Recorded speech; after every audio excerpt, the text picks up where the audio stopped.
What's up, beautiful people, and welcome back to the channel. My name is Elizabeth, and today we're going to be talking about how to get out of debt. And we're going to be using Dave Ramsey's 7 baby steps to talk about it. Great, so how many of you have heard of Dave Ramsey? If you haven't, then that's okay. He is really well known for helping people get out of debt and to live below their means. And so I've been posting on my channel about financial education because I think it's one critical aspect on how you can live a happier and healthier life.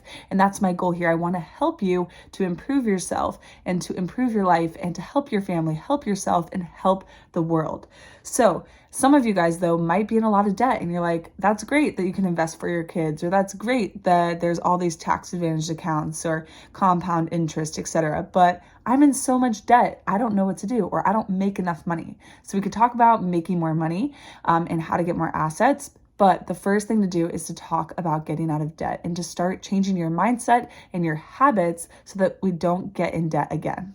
So let's talk about the 7 baby steps, and these baby steps are to show you how to save for emergencies, to pay off all your debt for good, and to build wealth. It's not a fairy tale, it works every single time, and it's real. So let's talk about it. Great, so baby step number 1, it is to save $1,000 for your starter emergency fund.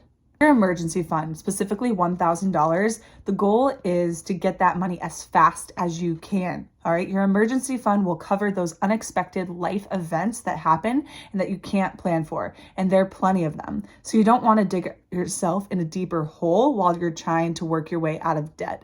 Now, another thing that I will add is I like the bigger buffers. So my husband and I both have our own bank accounts, and we both check in on them and we see them and we talk about our money. But we both have our checking accounts, but then we both have about $1,000 in there for our little buffers. We also have an emergency savings, but having these little accounts that have $1,000, $2,000, $3,000 in it, if we ever needed that extra money for something with a car or just anything that comes up, it's there. So it really helps give us peace of mind. We invest a lot of money, but having that little bit of savings can really make a difference and can give you peace. So it's a great first step. Baby step number 2 is to pay off all of your debt except for your house, if you have one, using the debt snowball method. This is the phase after you've gotten a little bit of emergency savings and a little bit of buffer for if things come up. You need to pay off your cars. You need to pay off the credit cards, student loans, things of that nature. So what you want to do is, for the debt snowball, you want to start by listing all of your debts except for your mortgage.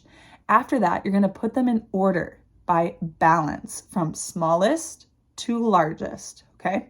Regardless of the interest rate. So it doesn't matter what the interest rate, if one is 7%, one's 2%, just put them in order from smallest balance to greatest. So if you have a $20 debt, you have a $100 debt, $2,000, $20,000, put it in order. All right, make the minimum payments on everything but the little one. Okay, so make the minimum payments and then attack the littlest one with a vengeance. So make your minimum payments and then just attack that first one, right? Once it's gone, then you take that payment and put it towards the second one and the second smallest debt, and you'll make the minimum payments on the rest and start attacking that second one. So that's what the debt snowball method is.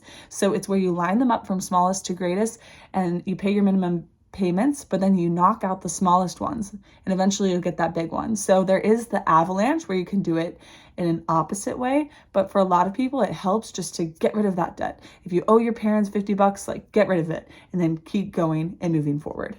You want to know what your debt-free date is, because sometimes knowing when you might reach that, you can check out a debt-free calculator from the Ramsey Solutions. They have a debt-free snowball calculator, and I'll put that here. So definitely check that out. I love using calculators just to have a better understanding of where we're at or what we're working towards. Baby step number 3, save at least 3 to 6 months of expenses in a fully funded emergency fund. So this is what I was talking about. You have that little emergency fund, but then you have a bigger one because you've paid off your debt.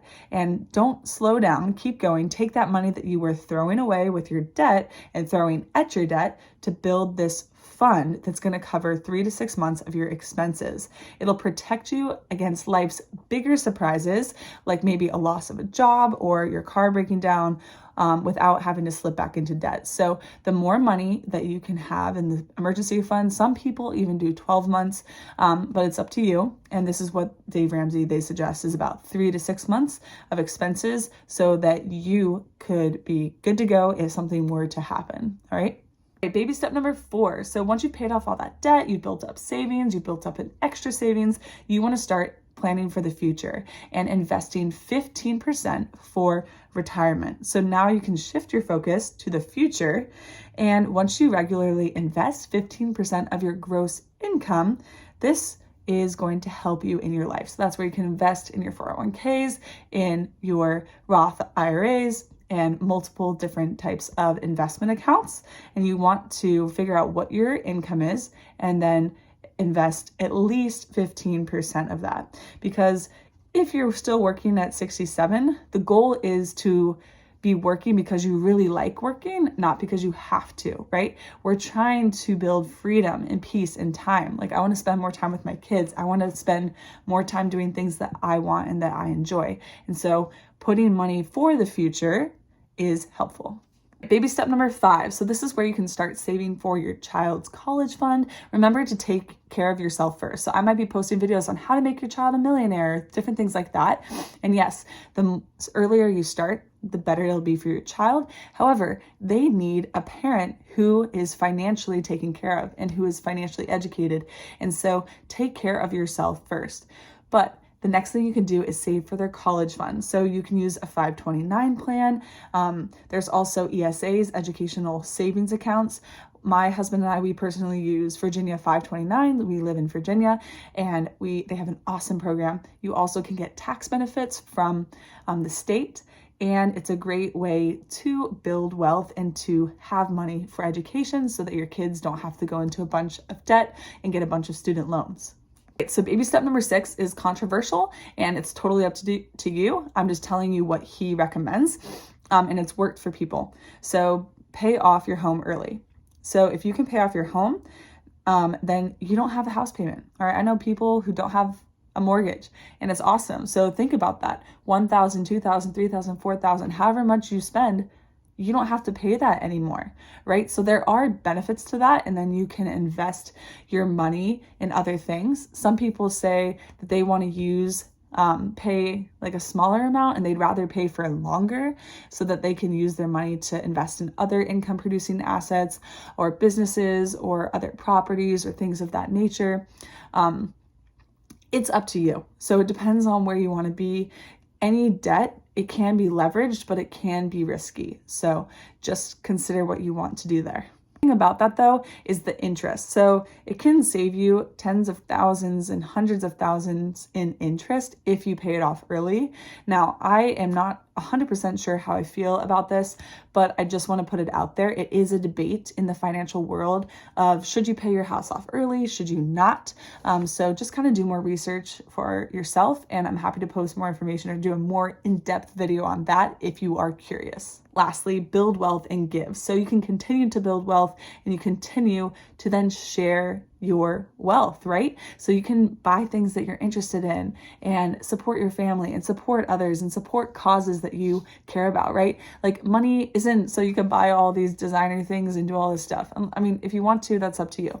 But I always say that more people who are financially well off and peaceful and educated, number one, they're probably going to be happier and healthier, which is great. And they're going to pour more good into the world.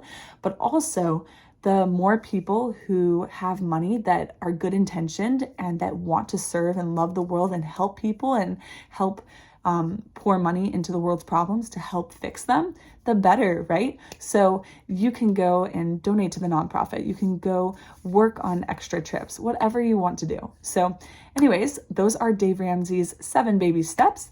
Please let me know what you think. Are you doing any of them? I definitely agree with trying to have that emergency savings there, start paying off that debt, especially like credit cards and things like that. Really work to not do that and to get out of it if you're in it. It can really prevent you from building a wealthy life and from getting ahead, and then investing in things in the future and that will help you so that you can have more freedom and you can have a choice and you don't have to work forever unless you want to. So let me know what you think in the comments below, and feel free to give this a like if you found this helpful. Let me know if you want more videos like this, and I'll see you guys in another video. Bye guys.